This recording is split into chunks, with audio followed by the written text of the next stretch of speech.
Hello दोस्तों, पुनः आ गया हूँ मैं आपके साथ। पहले वीडियो के साथ कुछ क्वेश्चंस मेरे को आए। कुछ लोगों का बोलना था कि प्रॉपर्टी ले तो ले, लेकिन कौन सी प्रॉपर्टी ले और उस प्रॉपर्टी में ग्रोथ कैसे दिखेगा, हम कैसे पता करें। तो मेरा उनसे एक ही क्वेश्चन था कि आप प्रॉपर्टी क्यों ले रहे हैं। क्या प्रॉपर्टी आप अपने रहने के रेजिडेंशियल के हिसाब से ले रहे हैं, या अपने व्यापार के हिसाब से ले रहे हैं, या फिर अपने इन्वेस्टमेंट के हिसाब से ले रहे हैं। तो दो तीन लोगों का आंसर जो था बहुत क्लियर था, लेकिन कुछ लोगों का आंसर क्लियर नहीं था। जिनका आंसर क्लियर नहीं था उनके लिए मैं वीडियो डाल रहा हूं। अगर आप प्रॉपर्टी लेने जा रहे हैं तो रेजिडेंशियल लेने जा रहे हैं तो आप अपने हिसाब से देख लीजिए, जहां आपको उचित लगे, जहां आपके मेन होता है बजट, आपका जैसा बजट आए उस बजट के हिसाब से अपना रेजिडेंशियल ले लीजिए। लेकिन अगर आपकी बात आती है इन्वेस्टमेंट की, तो इन्वेस्टमेंट अगर सोच रहे हैं प्लानिंग, तो बिल्कुल आप प्रॉपर्टी लीजिए शहर से थोड़ा सा दूर, जो नया एरिया डेवलप हो रहा है, जहाँ पे नया चीज़ें बनने वाली है। आप मार्केट से इनपुट लीजिए। जो प्रॉपर्टी काम करने वाले होते हैं या फिर मार्केट में सर्वाइव करते हैं, उनको पता होता है कि कौन से एरिया में 6 महीना साल भर पहले क्या आने वाला है।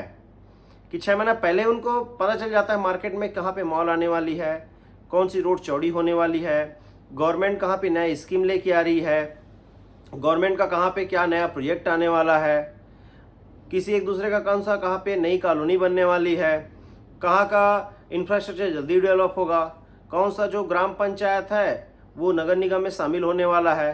तो ऐसी बहुत सी चीज़ें आम इंसान को पता नहीं होती है। इसमें अपन लिया जाए तो 90-95% लोगों को पता नहीं होता है कि मार्केट में चल क्या रहा है।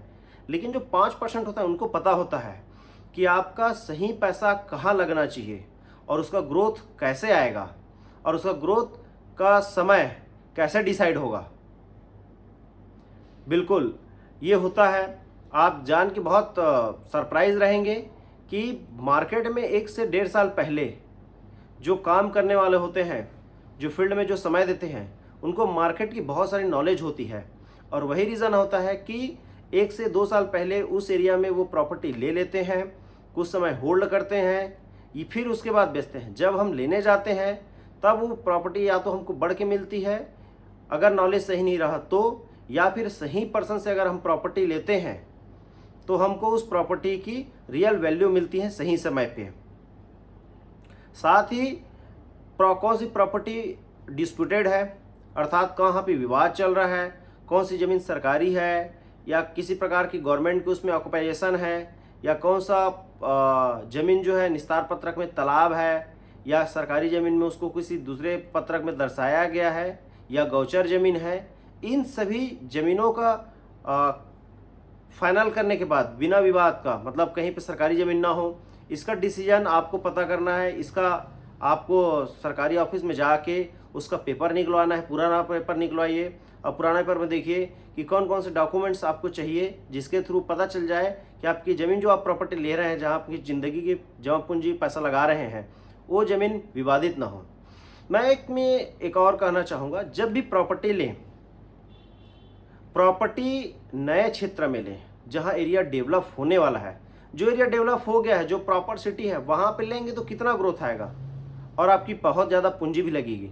वहाँ प्रॉपर्टी मत लीजिए, आपका पैसा फंस जाएगा। लेकिन जो एरिया नया डेवलप हो रहा है, जहाँ पे डेवलपमेंट आने वाले 2 सालों में दिखेगा, जहाँ पे कई नया चीज़ें आने वाली है, आप वहाँ पैसा लगाइए।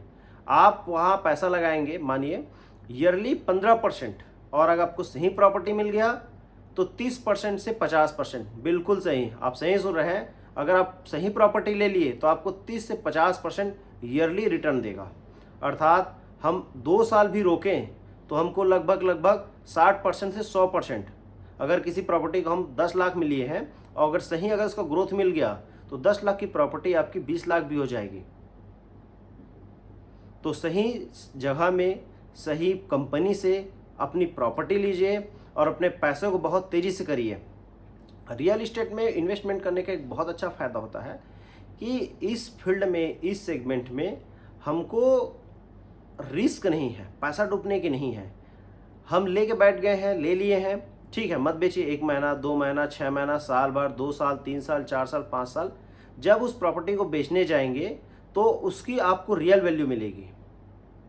कई जगह तो ऐसे होती है, लोग 5 रुपए में प्रॉपर्टी खरीदे हैं, पर स्क्वायर फीट 5 रुपए के हिसाब से प्रॉपर्टी खरीदे हैं, और उसी प्रॉपर्टी को 20 साल बाद 600 रुपये, 700 रुपये में उस प्रॉपर्टी को बेचे हैं। आप कैलकुलेशन कर लीजिएगा, 5 रुपये की प्रॉपर्टी 20 साल बाद 600 रुपये, 700 रुपये बिका है, और 600-700 रुपये लेने वाला उस प्रॉपर्टी को दोबारा फिर बेच रहा है 1 साल 2 साल के अंदर में, तो उस प्रॉपर्टी को बेच रहा है 1500 रुपये, 1800 रुपये में। ये होती है रियल इस्टेट की पावर। तो बस इसी तरह की विभिन्न प्रकार की जानकारियों के लिए बने रहिए। इस चैनल को पूरा देखने के लिए सब्सक्राइब करिए, लाइक करिए, शेयर करिए। धन्यवाद।